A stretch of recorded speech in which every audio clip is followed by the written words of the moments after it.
Assalamualaikum dan salam sejahtera. Saya Nur Azmiya, CW23092547.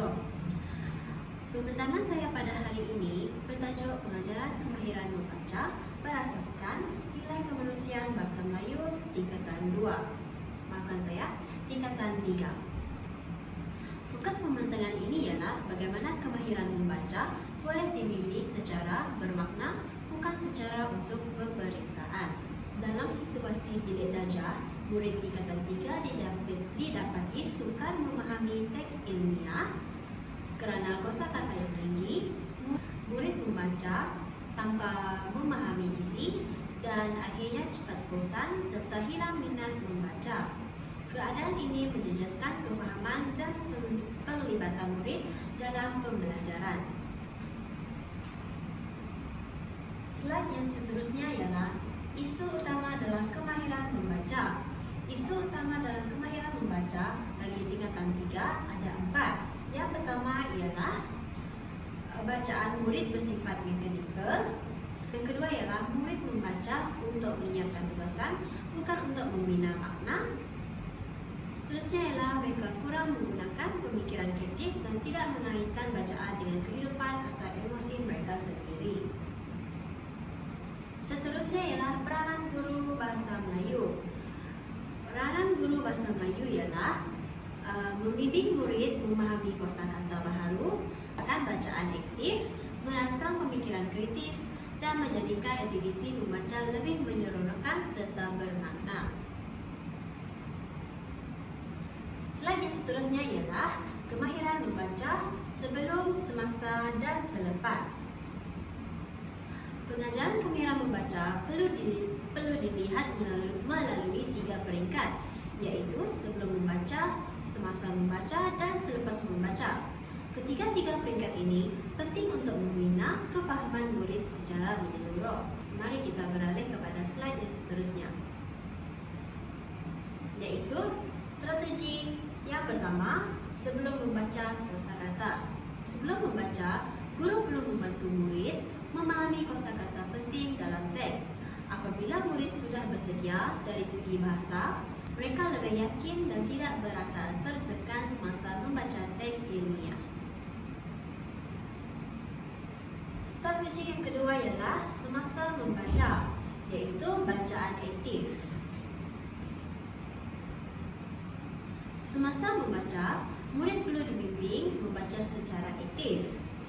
Murid digalakkan menanda idea utama, mengenal isi penting dan menyoal maklumat dalam teks. Ini membantu murid membina kefahaman secara berperingkat. Setelah strategi kedua dilakukan, mari kita beralih kepada strategi yang ketiga, iaitu pemikiran kritis semasa membaca. Dalam proses membaca juga, murid digalakkan berfikir secara kritis. Murid boleh mengaitkan isi bacaan dengan kehidupan, menilai kesan isu terhadap manusia dan mengambil perspektif orang lain. Di sinilah nilai empati mula terbentuk melalui membaca. Seterusnya ialah selepas membaca, iaitu strategi yang keempat.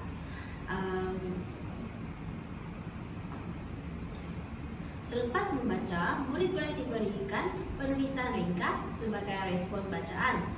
Penulisan ini bukan karangan panjang, tetapi refleksi kefahaman dan nilai yang dipelajari daripada teks tersebut.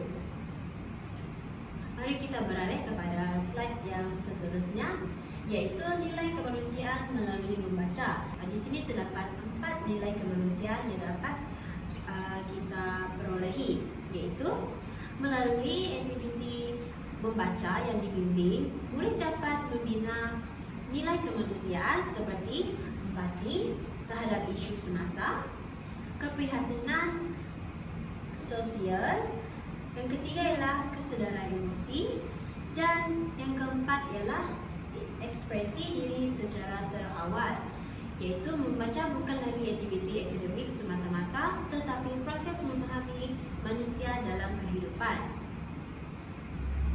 Okey, pada slide yang seterusnya ialah menjadikan membaca lebih menyeronokkan, iaitu satu cara untuk mengekalkan minat murid dalam bacaan ialah menyediakan aktiviti membaca yang menyeronokkan melalui perbincangan ringkas, soalan reflektif dan interaksi yang bermakna. Maka, murid akan lebih terlibat apabila mereka faham tujuan membaca tersebut.